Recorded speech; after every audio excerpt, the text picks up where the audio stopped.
బైబిల్లో నుండి మనం చారిత్రాత్మక గ్రంథాలని ధ్యానం చేస్తూ ఉన్నాం. అది ఏ గ్రంథం అన్నా కానివ్వండి, ఆ గ్రంథానికి ముందుగా ఏమి ప్రారంభమైందో ఆ విషయాలు తెలుస్తూ వస్తే మనం ఒక గ్రంథంలోకి వెళ్ళినప్పుడు ఆ గ్రంథంలో మనకి ఎవరు కనబడతారంటే దేవుని యొక్క అదృశ్యమైన హస్తము మనకి కనబడుతుందని చెప్పాను. దేవుడు ఆదిలో నుండే పనిచేస్తున్నాడు, సాతాను కూడా ఆదిలో నుండే పనిచేస్తున్నాడు. సాతానుకి ఉన్న పేరేంటంటే ఆది ఘట సర్పం. సాతానుకు ఉన్న పేరేంది? ఆది ఘట సర్పం. ఆదిలో నుండే సాతానుడు పనిచేస్తున్నాడు, ఆదిలో నుండే దేవుడు పనిచేస్తున్నాడు.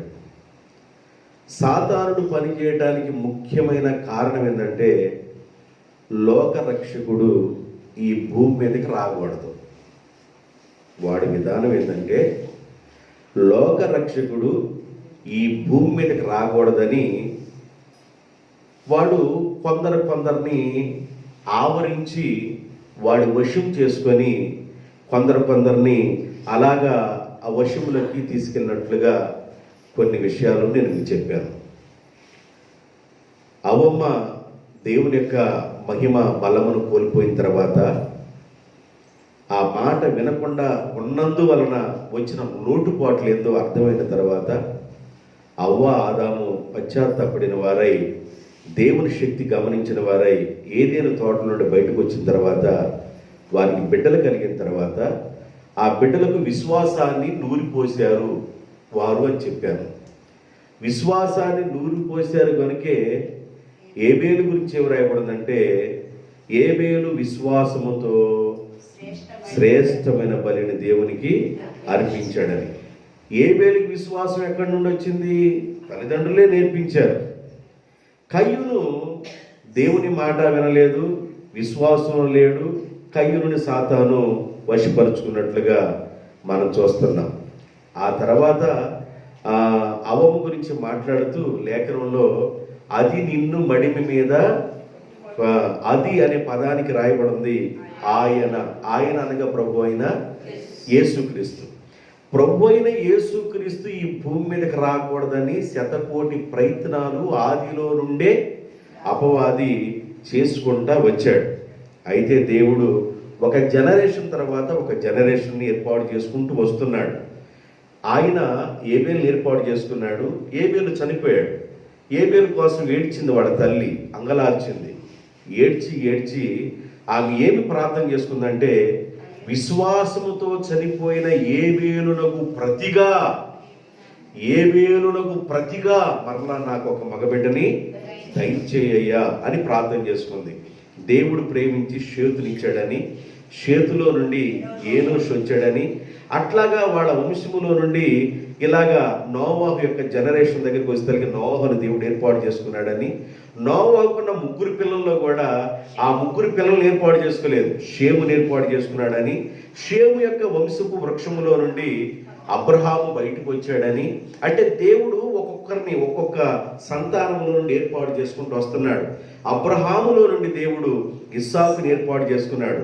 అయితే అబ్రహాము ఇష్మాయేలు గురించి అప్లికేషన్ పెట్టాడు దేవుని దగ్గర. అయ్యా, ఇష్మాయేలు నీ సన్నిధానంలో ఉండునట్లుగా దీవించయ్యారంటేను పిచ్చి మాటలు మాట్లాడబాకు, నేను వాగ్దానం చేసిన బిడ్డనిస్తాను, ఆయన కోసం నువ్వు ప్రార్థన చేయవయ్యా అన్నాడు. అలాగా దేవుడు ఇష్మాయేలు గురించి పెట్టిన అప్లికేషన్ని అలా ఉంచి నేను వాగ్దానం చేసిన సంతానాన్ని శారా ద్వారా ఇస్తాను నీకు అని శారమ్మ ద్వారా దేవుడు ఇస్సాకునిచ్చాడు. ఇస్సాకులో నుండి దేవుడు 2 బిడ్డలను ఇచ్చాడు, యాకోబు, ఏశావు. యాకోబుని దేవుడు ఏర్పాటు చేసుకున్నాడు. ఏశావు వేటగాడని, అరణ్యవాసని, మరి గుడారంలో లేకుండా అరణ్యవాసిగా తిరుగుతున్నాడని కొన్ని విషయాలు నేను మీకు చెప్పడం జరిగింది. అయితే యాకోబులో నుండి యాకోబులో నుండి నక్షత్రం ఉదయించిందనే విషయాన్ని తెలుసుకున్న తర్వాత ఈ యాకోబుకు పుట్టిన పిల్లలుగా ఉన్న ఈ 12 మందిని, అంటే ఇజ్రాయేలీల యొక్క సంతానాన్ని ఎలాగైనా నాశనం చేయాలనుకున్నాడు. ఇజ్రాయేలీల సంతానం యాకోబులో నుండి ఏమదించిందంట? యాకోబులో నుండి నక్షత్రం ఉదయించింది కనుక యాకోబు పుట్టిన పిల్లలందరినీ ఎలాగైనా నాశనం చేయాలని వాడు ఏసేబు కాలములో ఉన్న ఫరో కాకుండా ఏసేబు చనిపోయిన తర్వాత వచ్చిన ఫరోలో జ్వరపడ్డాడు. ఎవరు? అపవాది. జ్వరపడి వీళ్ళని చూసినప్పుడు ఏం చేశాడంటే నిర్గమాకాండ 1వ అధ్యాయము 12-13 వచనాలు చూడండి. అసహ్యాన్ని పుట్టించాడంట. అయినను ఐగుప్తీయులు ఇజ్రాయేలీలను శ్రమ పెట్టిన కొలది వారు ఐగుప్తీయులు ఇజ్రాయేలీలను శ్రమ పెట్టిన కొలది వారు విస్తరించి ప్రబలిది గనుక వారు ఇజ్రాయేలీల ఎడల అసహ్యం పుట్టిందంట. ఇజ్రాయేల్ అంటే ఐగుప్తీయులకి ఏంది? అసహ్యం. అసహ్యం అసహ్యం వేసిపోయింది. ఇదే అసహ్యం ఎవరికి వచ్చిందంటే బాలాకు రాజు అనే ఒక ఆయన ఉన్నాడు. ఈ బాలాకు రాజు కూడా అసహ్యం వేసిపోయింది. సేవల దండులాగా వచ్చేసి ఈ జనమంతా వీళ్ళ శపించమయ్యా అని బిలాము అనే ప్రవక్తని పిలిపించుకున్నాడు. అంటే దేవునితో ఏర్పాటు చేయబడిన జనాంగాన్ని ఎలాగైనా నాశనం చేయాలని వాళ్ళంటే అసహ్యం. దేవుని పిల్లలంటే అసహించుకునేటట్లుగా అంత విరుద్ధాన్ని మరి ఫరోలో సాతాను జ్వరబడి కలుగు చేశాడు. ఆ తర్వాత రాబోతున్న దినాల్లో బాలాకు రాజులో జ్వరబడ్డాడు. బాలాకు రాజు అంటాడు, ఈ సేవల దండుగా కనబడుతున్న ఇజ్రాయేల్ అందరినీ శపించవయ్యా అని బాలాకు రాజుకి డబ్బు ఇచ్చి పంపిస్తాడు. గాడి చేత దేవుడు బాలాకు మరి బిలాము ప్రవక్తతో మాట్లాడి, నా ప్రజలు నా బిడ్డలను నువ్వు దీవించాలి కానీ నా బిడ్డలు నువ్వు శపించకూడదని. అలాగా ఈ జనరేషన్ జరుగుతుందండి. ఎలాగైనా ఇజ్రాయేల్ ప్రజలందరినీ నాశనం చేయాలని ఇప్పుడు ప్రస్తుతానికి ప్రపంచంలో ఇజ్రాయేల్ ప్రజల యొక్క ఆ నాశనాన్ని కోరుతున్న వారు ఇప్పటికీ జరుగుతూనే ఉంది. తంతు జరుగుతూనే ఉంది. ప్రపంచంలో యెరూషలేము అనే పటం అనేది ఆ ప్రాంతం అనేది లేకుండా చేయాలి, ఏరేయాలని ఇప్పటికీ యుద్ధాలు మరి ముమ్మరముగా సాగుతూనే ఉన్నాయి. ఏదో ఒకసారి యుద్ధం ప్రారంభమైంది. ఇజ్రాయేల్ మీదకి మరి ప్రపంచ తిరుగుబాటు జరుగుతుంది. దేవుని బిడ్డలారా, ఇలాంటి పరిస్థితి ఆదిలో నుండే సాతానుడు ఎందుకు చేసుకొస్తున్నాడంటే వారిలో నుండి యాకోబులో నుండి నక్షత్రం వచ్చింది కనుక. యాకోబు నుండే వచ్చింది నక్షత్రం.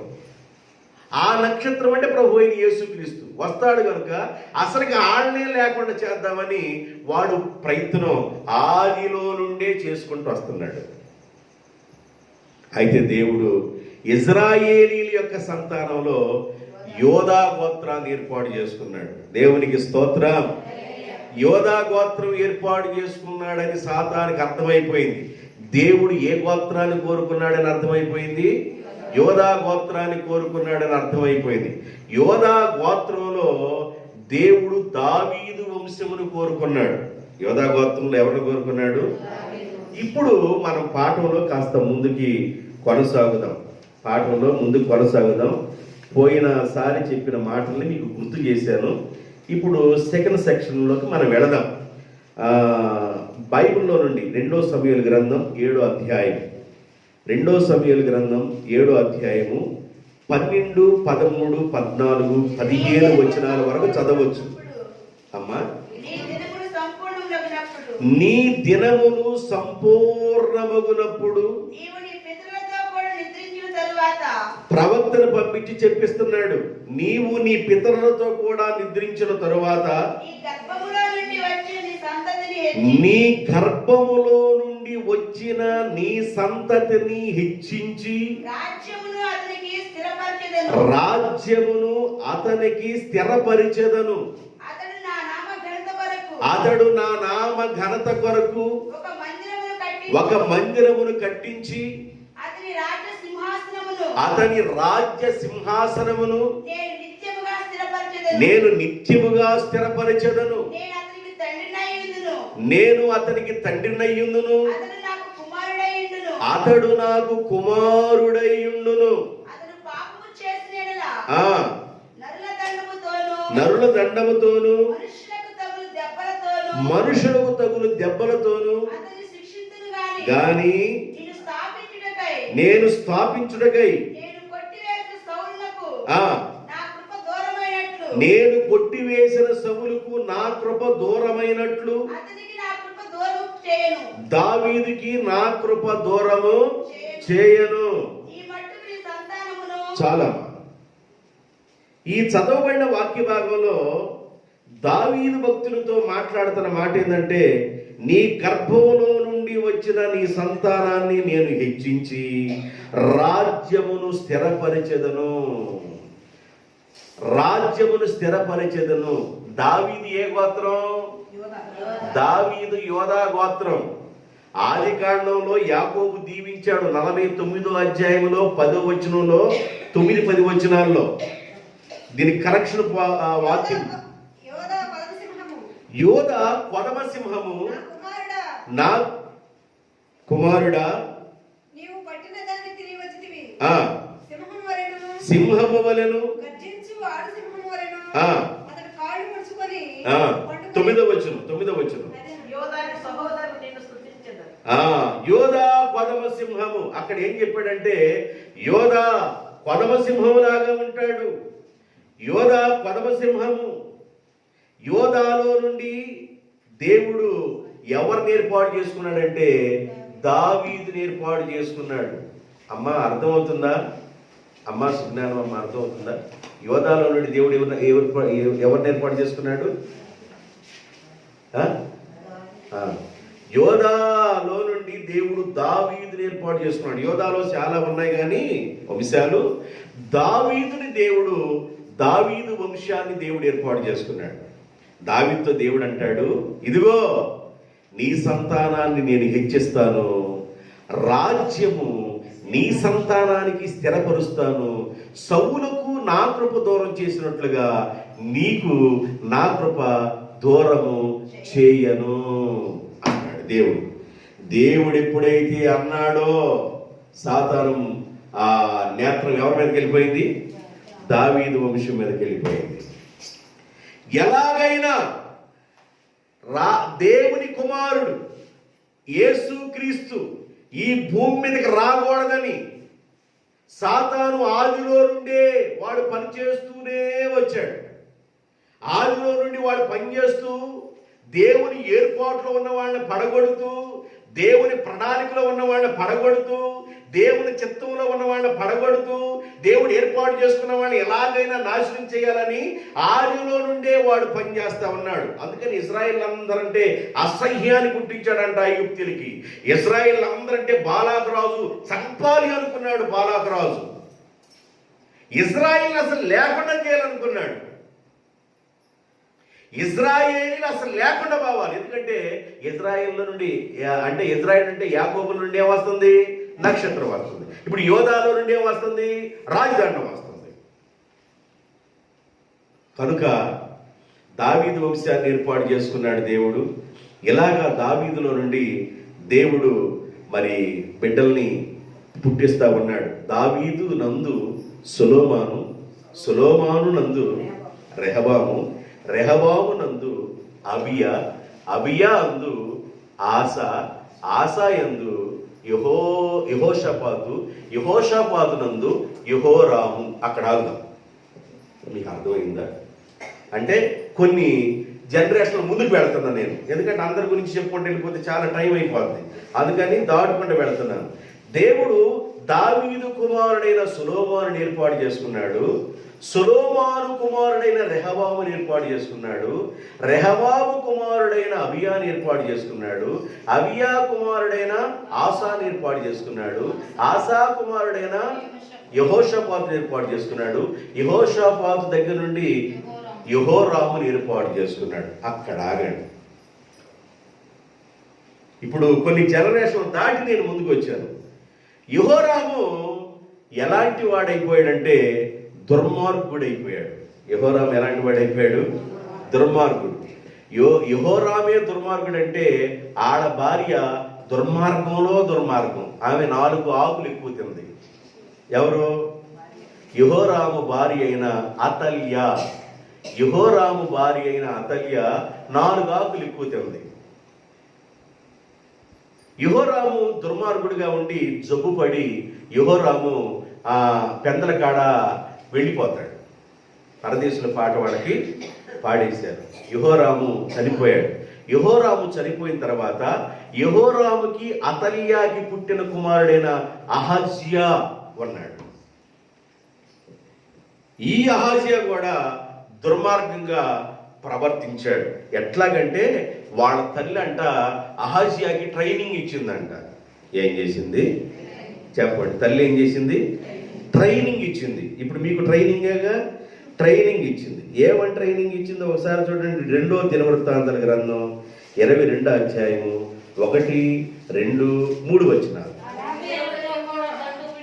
చక్కగా చదవండి ఒకళ్ళు.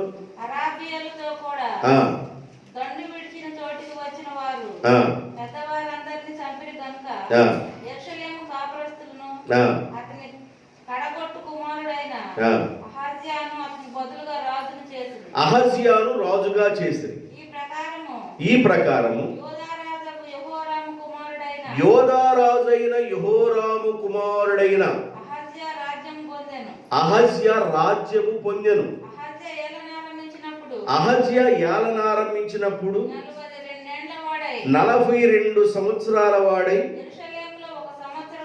యెరూషలేములో 1 సంవత్సరము పరిపాలన చేశాను. అతని తల్లి, ఇది ఇంపార్టెంట్, అతని తల్లి ఒమ్రీ కుమార్తె, ఆమె పేరు అతల్యా.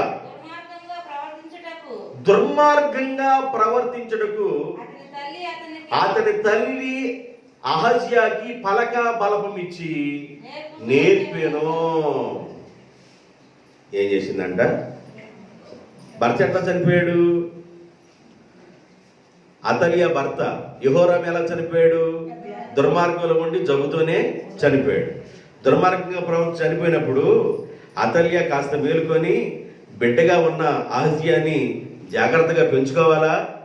ఈమెం చేసిందంటే దుర్మార్గంగా ఎలా ప్రవర్తించాలో, దుర్మార్గంగా ఎలా నడవాలో అతలియా అంట ట్రైనింగ్ ఇచ్చిందంట అబ్బాయికి. ఏ అబ్బాయికి? ఆ మీద వచ్చే మాటలను పలకబాకండి. అహజ్యా అనే లేదా అహజ్యాకి ఏం చేసిందంట? అవి ట్రైనింగ్ ఇచ్చింది. ఈ అహజ్యా 1 సంవత్సరం పరిపాలన చేశాడు. ఆ తర్వాత ఈయన కూడా చనిపోయాడు. జాగ్రత్తగా వినండి. ఇప్పుడు దేవుని దృష్టి ఎవరి మీద ఉంది? యోధా గోత్రంలో దేవుని దృష్టి ఉంది. అంటే యోధా గోత్రంలో దేవుడు దావీదు వంశాన్ని ఏర్పాటు చేసుకున్నాడు.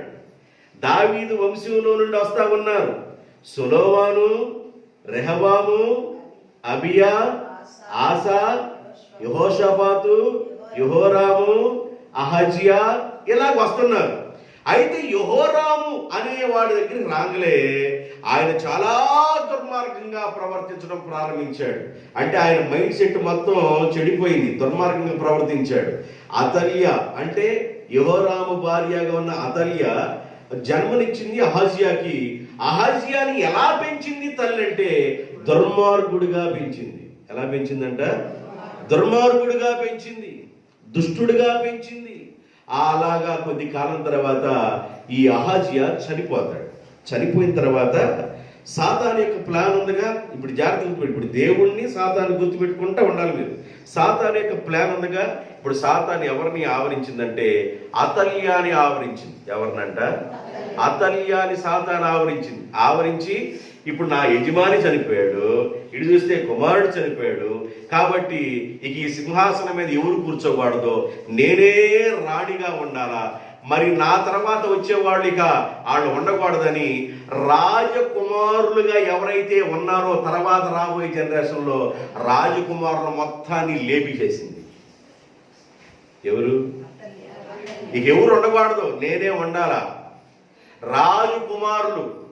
రాజకుమారులు తర్వాత ఎవరైతే లిస్టులో ఉన్నారో రాజకుమారులుగా ఉన్న వాళ్ళు ఎవరు బ్రతకకూడదని అందరినీ సంపేపించి ఈమె హాయిగా సీట్లో కూర్చోంది. ఎక్కడ? సింహాసనం మీద కూర్చోంది. ఈ సింహాసనం మీద ఎప్పుడైతే అతల్యా కూర్చుందో ఈ లోపు ఏం చేశారంటే ఒక చిన్న బిడ్డని, యోధా గోత్రంలో ఒక చిన్న బిడ్డని, యోవాషుని దాచారు. దేవునికి స్తోత్రం. 2వ దినవృత్తాంతాల గ్రంథం 22వ అధ్యాయము 10వ వచనం. అహజ్యా తల్లి అయిన అతల్య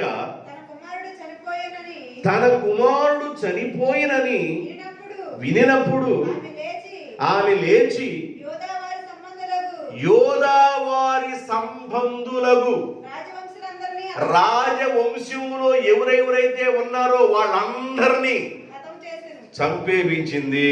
ఎందుకంటే ఎందుకు చంపేపించింది? ఈమె చంపేపించిందా లేకపోతే ఎవరు ప్రేరణ? జాగ్రత్తగా వినండి. రాజవంశం ఇక ఎవరు ఉండకూడదు. ఎందుకంటే యేసు ప్రభు రాబోతున్నాడు. రాజులకు రాజైనాయి మన విభుని పూజ చేయుటకు రండి. రాజులకు రాజు రావాలా? రాజులకు రాజుగా ఉన్న యేసు ప్రభు రాకూడదు. ఎలాగైనా రాకూడదు. ఎక్కడి నుండి పనిచేస్తుందంటే ఆదిలో ఏదైనా తోట దగ్గర నుంచి పనిచేస్తుంది. మీకు అందుకని ఆ నుండి చెప్పుకోతున్నా. ఏదైనా తోట దగ్గర నుండి సాతానుడు ప్లాన్ చేస్తూనే వస్తున్నాడు. దైవ కుమారుడు రాకూడదు. దైవ కుమారుడు ఏ వంశం నుంచి రాబోతున్నాడో ఆ వంశాన్ని మొత్తాన్ని సాతాను అతల్యాన్ని ఆవరించి రాజకుమారులందరినీ చంపేయించను. చదవమా. అయితే రాజునకు కుమార్తె అయిన యెహోషాబాదు అహజ్యా కుమారుడైన యోవాషును హతులైన రాజకుమారుల్లో నుండి దొంగిలించి అతనిని అతని దాదీని ఒక ఇంటిలో దాచిపెట్టెను. అంటే మనవడని కూడా చూడదేక. కుమారుడు పుట్టిన పెట్టున్నాడు యోవాషు కూడా చంపేసేయాలని ఆలోచనతో ఉంది. పిల్లడు దొరకలా, అయిపోయాడు, మనం చంపేపించేవాడు లిస్టులో ఈడు కూడా అయిపోయి ఉంటాడు అనుకుంది. చిన్నకి ఈ బిడ్డని దాచింది, యోవాషును దాచింది. యోవాషు తర్వాత రాజు అవుతాడు. ఆమెకి గుండెల్లో రైలు పెరుగుతాయి. యోవాషు దగ్గర నుండి ఇక అక్కడి నుంచి కొంతమంది రాజులు వస్తారు. నేను ఆ రాజు గ్రంథాన్ని మీకు అంతా చెప్పుకుంటానని చాలా టైం అయింది. అందువల్ల ఇప్పుడు యోవాషు దగ్గర నుండి ప్రారంభమయ్యి రాజుల గ్రంథం పూర్తయిన తర్వాత ఇప్పుడు దావీదు వంశంలో ఉన్న యేషేబుకు ప్రధానము చేయబడిన మరియా. యేసేబెవరు? దావీదు వంశస్థుడు. దావీదు వంశంలో నుండి వచ్చాడు యేసేబు. యేసేబుకు ప్రధానం చేయబడింది మరియా పరిశుద్ధాత్మ చేత గర్భవతి అయ్యింది.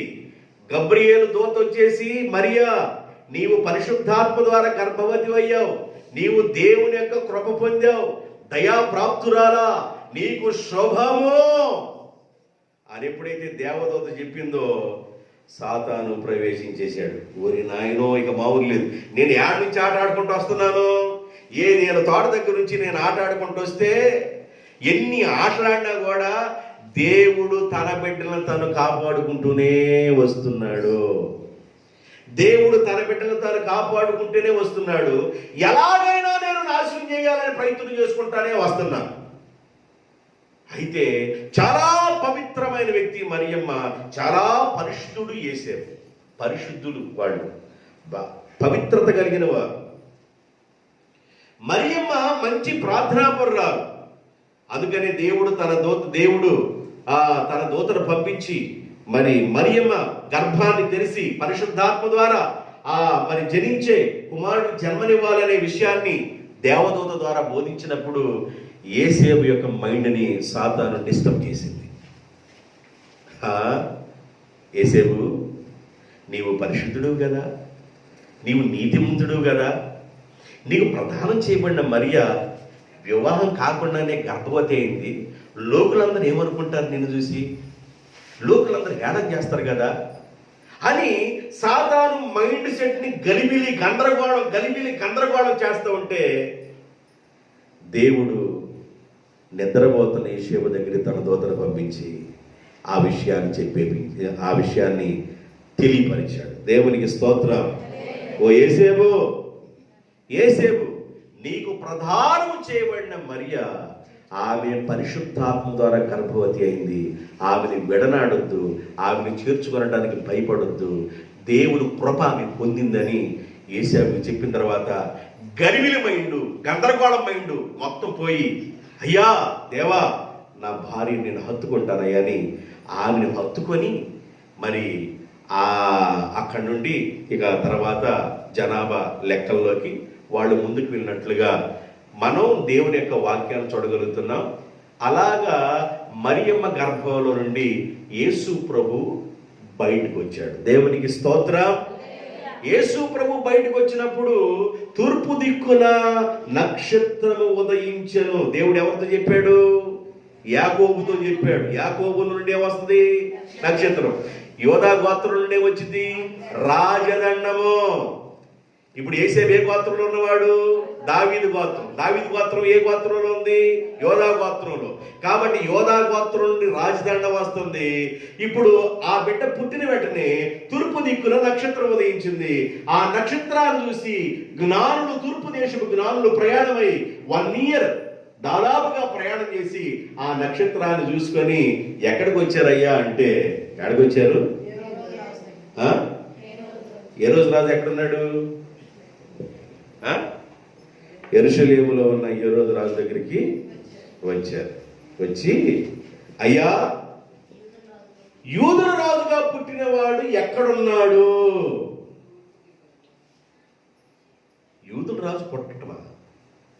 యూదుల రాజు పుట్టడం ఏంది? అసలు మీరెవరు ఏందంటే జ్ఞానులమయ్యా అన్నారు. మీకు చిన్న మైండ్ ఏమైనా దెబ్బతిందా? నక్షత్రం చూటి మీరు రావటం ఏంది? యూదుల రాజుగా పుట్టడం ఏంది అని ఈ విషయాలు మాట్లాడుతున్నప్పుడు యెరూషలేములో కలవరం పుట్టిందంట. యేసు ప్రభు పుట్టినప్పుడు 2వ అధ్యాయము 4 వచ్చింది. నేను చెప్పిందా కాదు? చదువమ్మా చదువు. హేరోదు రాజు ఈ సంగతి వినినప్పుడు అతడును అతనితో కూడా యెరూషలేము వారందరూ కలవరపడి. ఏమంటే మరియమ్మ ప్రసవిస్తే యెరూషలేము వాళ్ళకి బాధ ఏంటంటే, మరియమ్మ ఒక కుమారుడికి జన్మనిచ్చింది. యెరూషలేములో ఉన్న వారందరూ కలవరపడి. ఏమొచ్చింది ఆడపోయే కాలం? యెరూషలేములో ఉన్న వాళ్ళందరికీ మరియమ్మ ఒక బిడ్డకి జన్మనిచ్చింది. యేసేపు ప్రధానం చేయబడింది. ఆమె ఒక బిడ్డకి జన్మనిస్తే ఇప్పుడు రాజు పుట్టాడు అనగలే హేరోదుకు రాజు కలవరం రావాలి. కానీ ఇప్పుడు కలవరం ఎవరికి వచ్చింది? యెరూషలేములో ఉన్న వారందరికీ కలవరం వచ్చింది. అంటే దాని అర్థం ఏంటంటే సాతానుకి కలవరం స్టార్ట్ అయిపోయింది. ఇప్పుడు సాతానుకి హేరోదులకు జరబడింది. సాతాను ఎవరిలో జరబడింది? హేరోదులకు జరబడింది. ఆహా శాస్త్రి, అసలు మన శాస్త్రం ఏం చెబుతుందనంటే, నిజమేనయ్యా మేక గ్రంథంలో చెప్పింది చదివించారు. ఏం చెప్పారు? యోదయ బెత్లెహేమా, నువ్వు యోదయ ప్రధానులు ఎంత మాత్రము అల్పమైన దానవు కావు, నీలో నుండి ఇశ్రాయేలు ఏలబోవాడు వచ్చును. శాస్త్రంలో ముందుగానే ఉంది మహాప్రభు. శాస్త్రి చెప్పాడు, మన శాస్త్రంలో ముందుగానే ఉంది నాయన, మన శాస్త్రంలోని ముందుగానే ఉంది. ఇశ్రాయేలు ఏలబోవాడు నీలో వచ్చును యోదయ బెత్లెహేమా అని ముందుగా రాయబడింది మహాప్రభు అనగలే. ఇక ఈయన అంటాడు హేరోదు రాజు, అయ్యా మీరు వెళ్ళి ఆ నక్షత్రం ఎక్కడ దాకా ప్రయాణం అవుతుందో ఆడదాకా మీరు వెళ్ళి ఆ శిశువును చూసి ఆయన్ని ఆరాధించి తిరిగి వచ్చేటప్పుడు నాకు చెప్పండి, నేను ఆ తర్వాత పూజిస్తాను అన్నాడు. అంటే తాట తీస్తాను అన్నాడు ఇండైరెక్ట్గా. అంటే దాని అర్థం ఏంటంటే సాతాను ఎవరిలోకి రంగప్రవేశం చేశాడంటే హేరోదులోకి. మళ్ళీ ఇప్పుడు దేవుడు ఎంటర్ అవుతున్నాడు. ఎక్కడికి? యేసేపు దగ్గరికి, మరియమ్మ దగ్గరికి. యేసేపు నీ బిడ్డను తీసుకొని ఐగుప్తు దేశానికి వెళ్ళిపో. నీ బిడ్డను చంపడానికి హేరోదు కంకణం కట్టుకున్నాడు. తక్షణమే నీ బిడ్డను తీసుకొని ఐగుప్తుకు వెళ్ళని దేవుడు అదృశ్యమైన హస్తము యేసేపు మరియమ్మతో పనిచేస్తుంది. దేవునికి స్తోత్రం. అలాగా దేవుడు ఆకుండా మరలా జ్ఞానుల దగ్గరికి వచ్చి, జ్ఞానులారా మీరు వచ్చిన మార్గం కాక వేరొక మార్గానే ప్రయాణమై వెళ్ళిపోండి. వీళ్ళు వేరొక మార్గాన్ని వెళ్ళిపోయారని తెలుసుకొని బాగా మంట పుట్టిన వాడై, బాగా మంట పుట్టిన వాడై ఇంట్లో ఎన్ని పగలగొట్టాడో తెలియదు కానీ, అంటే సాతాను జ్వరపడినప్పుడు పగల కొడతారుగా, సాతాను జ్వరపడినప్పుడు కొండలో సొట్లు పగల కొడుతూ ఉంటారు కదా, వీడు అదే పని చేశాడు. ఎవరో ఏ రోజు రాజు ఇక బాగా మంట కలిగిన వాడై 2 సంవత్సరాల లోపున్న వాళ్ళందరినీ హతమార్చండి అని ఆజ్ఞ జారీ చేశాడు. ఐగుప్తి దేశంలో ఉండగా ఏమన్నా మగపిల్లలు పుడుతున్నారని అక్కడ హతమార్చమన్నాడు, ఏడ హతమార్చమని ఆడు అక్కడి నుంచే పనిచేస్తున్నాడు. ఏడ నుండి? ఏదేను దగ్గర నుండే పనిచేస్తున్నాడు. ఎలాగైనా ఇశ్రాయేలీయులను నాశనం చేయాలా, ఇశ్రాయేల్లో నుండి రక్షకుడు వస్తాడు కాబట్టి అసలు ఆ వంశాల్ని, ఆ 12 గోత్రాల్ని నాశనం చేయాలనుకున్నాడు. అక్కడ హేరోదులో జొరబడ్డాడు, అక్కడ ఫరోలో జొరబడ్డాడు, ఇక్కడేమన్నా హేరోదులో జొరబడ్డాడు.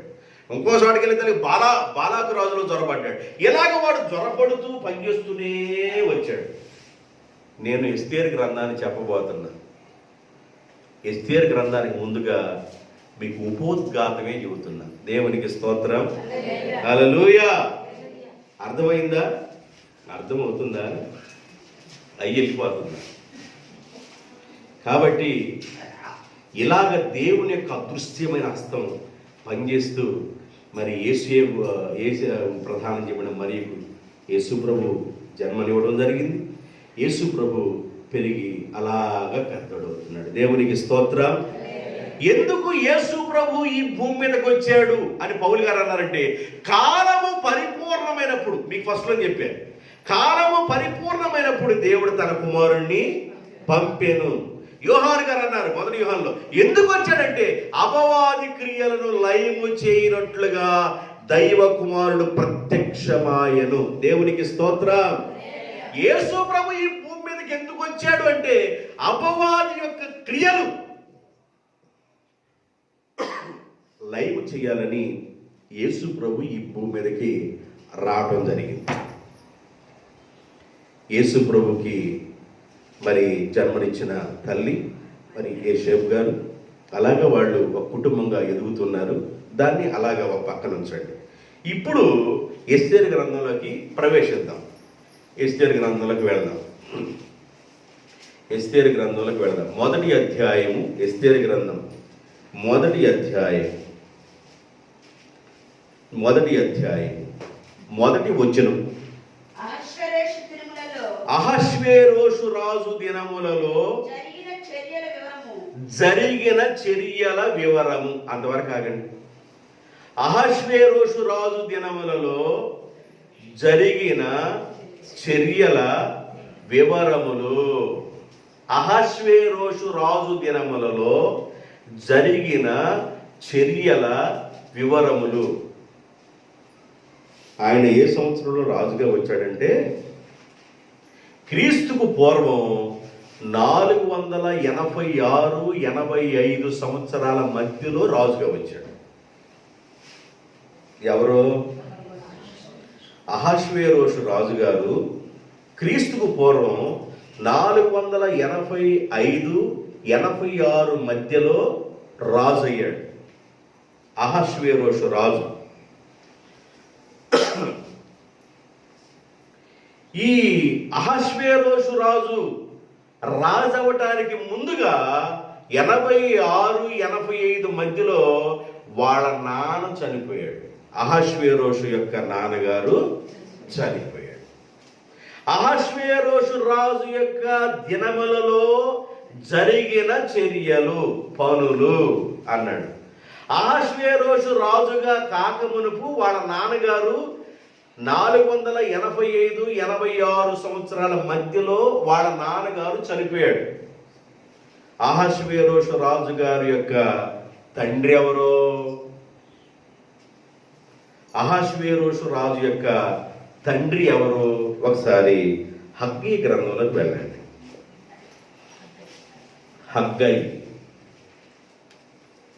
హగ్గై గ్రంథంలోకి వెళ్ళాలి. మొదటి అధ్యాయం మొదటి వచనం. రాజైన దర్యావేషు అహష్వేరోషు. మీకు అర్థమవుతుందా? దర్యావేషు, అహష్వేరోషు. ఇప్పుడు అహష్వేరోషు రాజు అయిన మరి ఆ రాజు గారి యొక్క తండ్రి ఎవరి అంటే దర్యావేషు. ఎవరంటారు తండ్రి? దర్యావేషు. ఈ చరిత్ర మీరు తెలుసుకోవాలి. అందుకని మరి ఎస్తేరు గ్రంథంలోకి మనం ప్రవేశించాము. ఉపోద్ఘాతం అయిపోయింది, ఆ సెక్షన్ అయిపోయింది. ఇప్పుడు ఎస్తేరు గ్రంథంలో ప్రవేశించాం. ఎస్తేరు గ్రంథంలోకి వెళ్ళంగలే రాజైన అహష్వేరోషు రాజు దినములలో జరిగిన చర్యల వివరములు అని స్టార్ట్ చేశాడు. ఇప్పుడు రాజు ఎప్పుడయ్యాడు అంటే ఈయన గారు 485-86 మధ్యలో రాజు అయ్యాడు. మీకు ఆ సంవత్సరాలు గుర్తుపెట్టుకోండి, మంచిది. రాజు 485-86 క్రీస్తుకు పూర్వం ఈ అహష్వేరోషు రాజు మరి వాళ్ళ నాన్నగారు చనిపోయిన తర్వాత రాజు అయ్యాడు. ఇప్పుడు ఈయన గురించి చెప్పాలంటే వాళ్ళ నాన్నగారి గురించి కొద్ది బ్యాక్గ్రౌండ్ చెప్పాలి మీకు. వాళ్ళ నాన్నగారి గురించి బ్యాక్గ్రౌండ్ చెప్పించి మిమ్మల్ని పంపించేస్తాను. వాళ్ళ నాన్నగారి గురించి కొన్ని విషయాలు చెప్పాలి. వాళ్ళ నాన్నగారి పేరేంది? ఏం పేరు వాళ్ళ నాన్న పేరు? దర్యావేషు కుమారుడు పేరేంది? అహష్వేరోషు రాజు తండ్రి పేరేంది? దర్యావేషు కుమారుడు పేరేంది? నిద్రలో కూడా మర్చిపోకండి. దర్యావేషు క్రీస్తుకు పూర్వం 522 నుండి 486 వరకు ఆయన పాలనలో ఉన్నాడు. దర్యావేషు రాజు గారు పాలనలో ఉన్నాడు. ఈ దర్యావేషు రాజు గారి యొక్క పాలనలో 516వ సంవత్సరంలో దేవాలయం కట్టబడింది.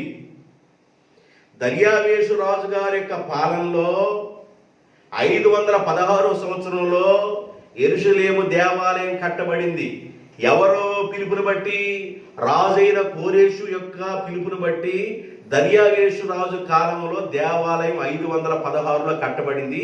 ఈయన 522 నుండి 486 వరకు పాలనలో ఉన్నాడు. అంటే ఎంత? ఎన్ని సంవత్సరాలు? 522 మైనస్ 486 ఎన్ని సంవత్సరాలు?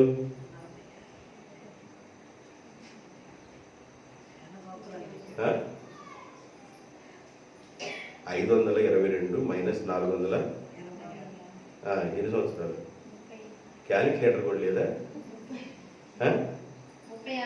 గట్టిగా ఎన్ని సంవత్సరాలు?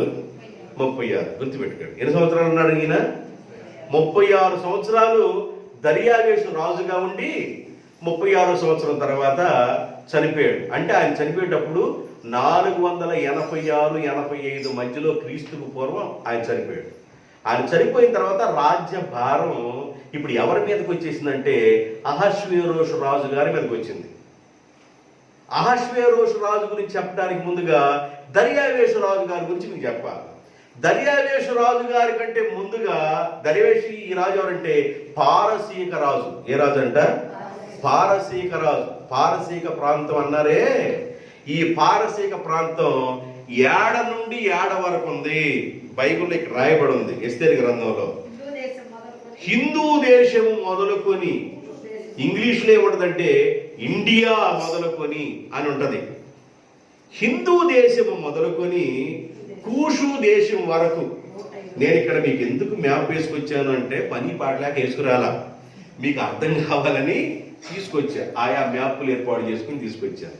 అర్థమవుతుందా? హిందూ దేశము మొదలుకొని కూషు దేశం వరకు. ఇక్కడ మీకు కనబడుతుందా? ఈ గీత కనబడుతుందా? ఇది ఇండియా. ఈ గీత కనబడుతుంది కదా, ఇది ఇండియా. ఇక్కడ మొదలుకొని ఇది పారసీక ప్రాంతం. ఈ ల్యాండ్ మొత్తం పారసీక ప్రాంతం. కోరేషు రాజుగా ఉన్న కాలంలోనే ఈయన హిందూ దేశం మొదలుకొని మరి దాదాపుగా కూషు దేశం వరకు, దీన్ని లిడియా అన్నారు. ఇక్కడ మీకు కనపడవచ్చు, కనపడకపోవచ్చు. ఈ ప్రాంతం వరకు కోరేషు రాజు గారే ఆక్రమించేశాడు.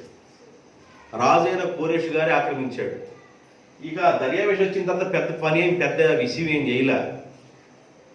కోరేషు గారే, పారసీకుల రాజుగా ఉన్న కోరేషు గారే ఇక్కడ నుండి హిందూ దేశం మొదలుకొని కూషు దేశం వరకు వెళ్ళాడు.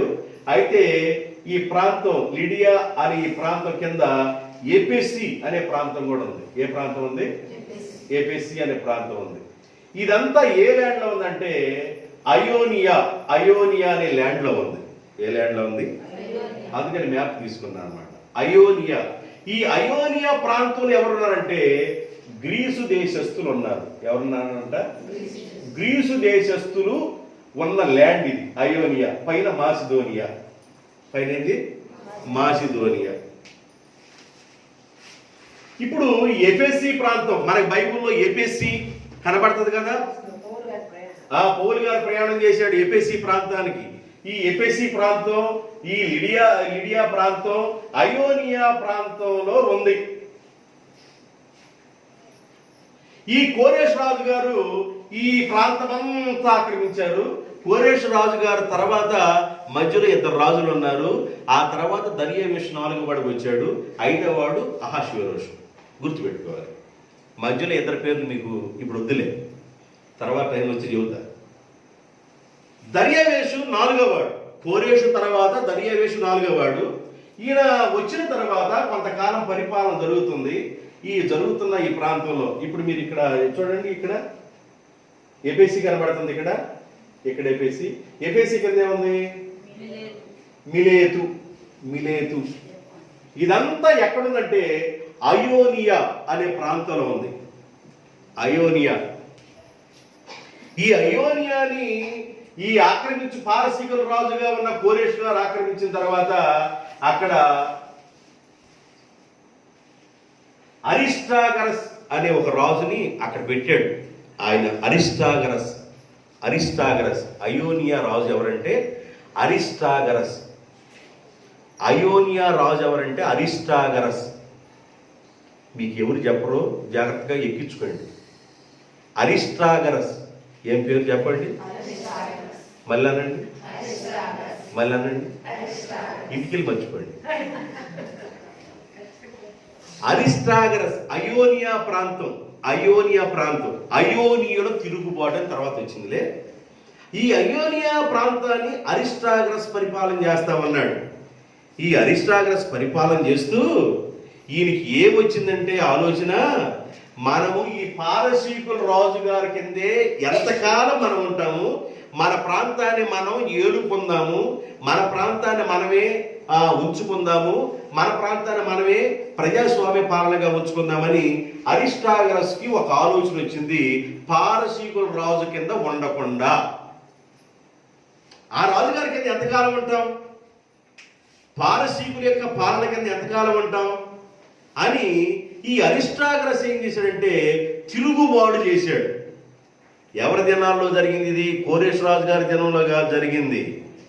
దర్యావేషు రాజు దినములలో ఈ అరిస్టాగరస్ అన్న ఆయన ఏం చేశాడంటే తిరుగుబాటు చేశాడు. వీళ్ళేమన్నా అసలు ఇది మామూలు ల్యాండ్ కాదు, పారసీక ప్రాంతం మామూలు ల్యాండ్ కాదు. ఈ పారసీక ప్రాంతం ఎక్కడి నుంచి ఎక్కడికి వరకు ఉందంటే ఈజిప్ట్ కూడా పారసీకుల కిందే ఉంది, బాబులోనియా కూడా పారసీక ప్రాంతం కింద ఉంది. బబులోని దేశం కానీ, ఈజిప్ట్ కానీ, హిందూ దేశం మొదలుకొని కూషు దేశం వరకు ఎంత ల్యాండ్ మొత్తం ఎవరి కింద ఉందంటే పారసీకుల రాజు అని కోరేష్ కింద ఉంది. కోరేష్ చనిపోయిన తర్వాత ఇద్దరు రాజులు వెళ్ళిపోయారు. తర్వాత దర్యావేషు వచ్చాడు. దర్యావేషు కాలంలో ఏం జరిగిందంటే ఈ అయోనియా ప్రాంతంలో పరిపాలన చేస్తున్న అరిస్టాగరస్ అన్న ఈయనకి వాళ్ళ కింద మనం ఎంతకాలం ఉంటాము అని తిరుగుబాటు చేశాడు. తిరుగుబాటు చేస్తే వీళ్ళు ఎందుకు కూరుకుంటారు? వాళ్ళని నలిపేరు, వీళ్ళు ఎందుకు కూరుకుంటారు? కాబట్టి ఈయన ఏం చేశాడంటే ఈ దర్యావేషు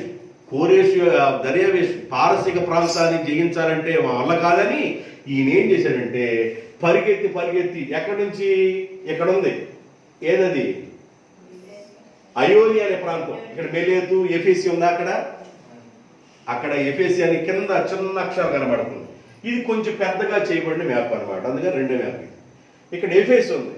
ఎఫెసీ నుండి యాడికి వెళ్ళాడంటే స్పార్టా అనే ప్రాంతానికి వెళ్ళాడంట. ఎవరు?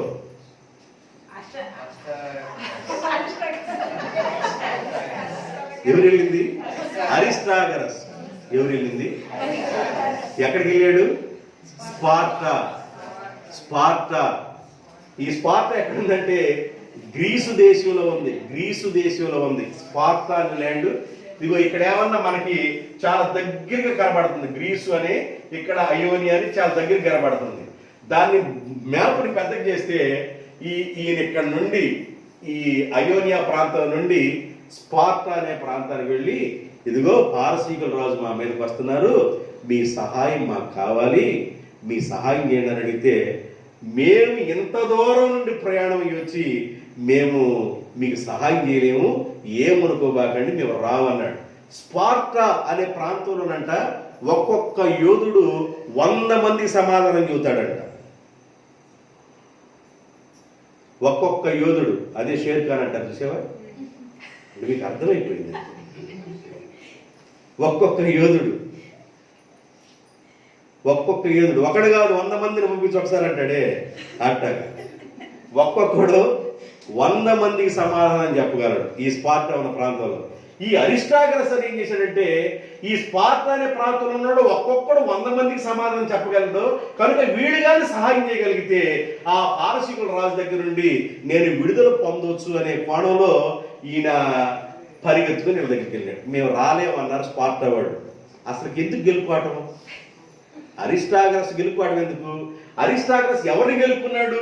హిందూ దేశం మొదలుకొని కూషు దేశం వరకు, బబులోను అక్కడే ఉంది, ఈజిప్టు, ఇంత ప్రాంతాన్ని మొత్తానికి రాజుగా ఉన్నాయని ఎందుకు గెలుపుకోవటం అవసరమా? ఏంటంటే గ్రీసు దేశం, ఈ అయోనియులకి గ్రీసు దేశం దగ్గర ఉంది. అయోనియా ప్రాంతంలో గ్రీసు వారు ఉన్నారు. గ్రీసు వాళ్ళకంట జ్ఞానం ఎక్కువ అంట. ఏం ఎక్కువ? జ్ఞానం ఎక్కువగా ఉన్నవాడికి ఎన్నిసార్లు అయింది? మీకు అర్థమైపోతుంది. గ్రీసు దేశం వాళ్ళకి ఏం ఎక్కువ అంట? జ్ఞానం ఎక్కువ అంట. గ్రీసు దేశస్తులకు జ్ఞానం ఎక్కువ. 1 కొరింథీయులకు రాసిన పత్రిక 1వ అధ్యాయము 22వ వచనం. 1 కొరింథీయులకు రాసిన పత్రిక 1వ అధ్యాయము 22వ వచనం. యూదులు సూచక్రియలు చేయమని అడుగుచున్నారు, గ్రీసు దేశస్తులు జ్ఞానమును వెతుకుచున్నారు. గ్రీసు దేశస్తులకి ఏముందంట? జ్ఞానం. ఈ గ్రీసు దేశంలోనే ఏథెన్సు పట్టణం కూడా ఉంది, మెయిన్ ల్యాండ్ ఇది.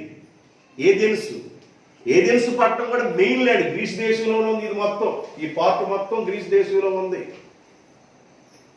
ఈ అయోనియా రాజుగా ఉన్న అరిస్టాగరస్ అన్న ఆయన మరి జ్ఞానం ఎక్కువగా, బాగా జ్ఞానం ఎక్కువ కదా, ఈయన ఏం చేశాడంటే, ఎంతకాలం ఈ పారసీకుల పాలన కింద అణిగి మనకి దోసులుగా ఉంటాం కాబట్టి అని తిరుగుబాటు చేసినాడు. ఏం చేశాడంటే, నా ఒక్కడి వల్ల కాదు అని స్పార్టా అనే ప్రాంతానికి వెళ్ళి అక్కడ సహాయం కోరితే వాళ్ళు రాల.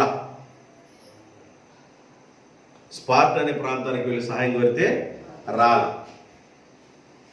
ఈ అయోనికి, ఇక్కడ ఉన్న అయోనికి స్పార్టా వాళ్ళు రాల. ఈ మధ్యలో ఎవరున్నారు? ఏథెన్స్ వాళ్ళు ఉన్నారు. వీళ్ళ దగ్గరికి వెళ్ళాడు. అరిస్టాగరస్ వాళ్ళ దగ్గరికి వెళ్ళి, అయ్యా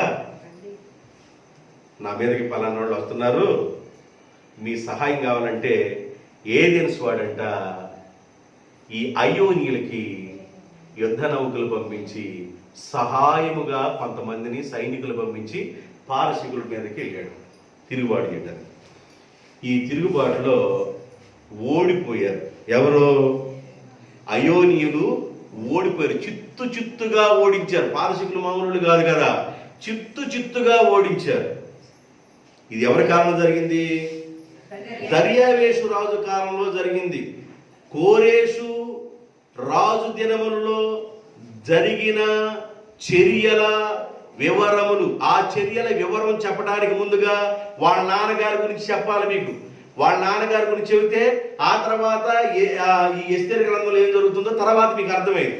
అందుకని వాళ్ళ నాన్నగారి కాలంలో ఈ 36 సంవత్సరాల పరిపాలన కాలంలో ఈయన ఏం చేశాడంటే అయోనియులను ఓడించేశాడు. ఓడించారు. అసలు అయోనియులకి ఎంత దమ్ము ధైర్యం ఏడుండి వచ్చింది అని ఈయన చిన్నగా క్లూ లాగితే ఏథెన్సు వాళ్ళు సహాయం చేశారు అన్నాడు. ఏథెన్సు వాళ్ళు సహాయం చేశారు. ఇప్పుడు ఈయన ఏం చేశాడంటే గ్రీసు దేశం ల్యాండ్ కూడా ఆక్రమించాలని ఆలోచనలోకి వచ్చేసాడు. ఎవరు? దర్యావేషు గ్రీసు దేశం ఏథెన్స్ ప్రాంతాన్ని మీదకి మనసు వెళ్ళిపోయింది. వాళ్ళు వచ్చి సహాయం చేస్తారా? ఇంత దేశం మీద, ఇంత పారసిక ప్రాంతం మీద, హిందూ దేశం మొదలుకొని కూషు దేశం వరకు, అంటే బబులోనియా ప్రాంతం, ఐగుప్తి ప్రాంతం, చాలా ప్రాంతం, ఇంత ప్రాంతాన్ని ఆక్రమించిన ఈ రాజ్యం మీదకే తిరుగుబాటు చేయడానికి అయోనీయులు వస్తే అయోనీయులకు సహాయం చేస్తాడా ఏథెన్స్ వారని బాగా కోపం పుట్టింది. దర్యావేష కోపం పుట్టి ఒకడు ఉద్యోగం పెట్టుకున్నాడంట, ఒక జీతం ఇచ్చి. దర్యావేష, రే నేను సాయంకాలం పడుకునేటప్పుడల్లా ఏథెన్స్ వాళ్ళని గుర్తు చేస్తా ఉంటారు పొద్దాక. నేను మర్చిపోకూడదురా, సాయంకాలం ప్రతిరోజు సాయంకాలం ఏథెన్స్ వాళ్ళు సహాయం చేశారయ్యా తిరుగుబాటు చేయడానికి, కానీ వాళ్ళని గుర్తు చేస్తూ ఉండరా అని ప్రతిరోజు కోరారు. అర్థమైందా? ఇలాగా ఈ రెండో నేపథ్యంలో ఇప్పుడు దర్యావేష్ ఏం చేశాడంటే అయోనీయుల మీద జయాన్ని పొందుకున్నాడు. ఆ తర్వాత ఆయన మైండ్ ఎవరి మీదకి వెళ్ళిపోయింది? గ్రీసు ల్యాండ్ మీదకి వెళ్ళిపోయింది. గ్రీసు ల్యాండ్ మీదకి ఆ పక్కనే మాసిదోనియా కూడా ఉంది. ఆ ల్యాండ్ మీదకి వెళ్ళింది. దాన్ని మొత్తం ఆక్రమించాలా అని ఇక నిద్రపోతున్నా, ఇక గ్రీసు దేశాన్ని ఆక్రమించాలా, నిద్రపోతున్నా గ్రీసు దేశాన్ని ఆక్రమించాలా, నిద్రపోతున్నా గ్రీసు దేశాన్ని ఆక్రమించాలి, ఇదే పట్టుదలలో ఉన్నాడు. తర్వాత ఏం జరిగిందో రేపు చెప్తాను. ఈ మాటలతో దేవుడు మిమ్మల్ని దీవించిన గాక. ఆమేన్. తలలోంచండి, ప్రార్థన చేద్దాం.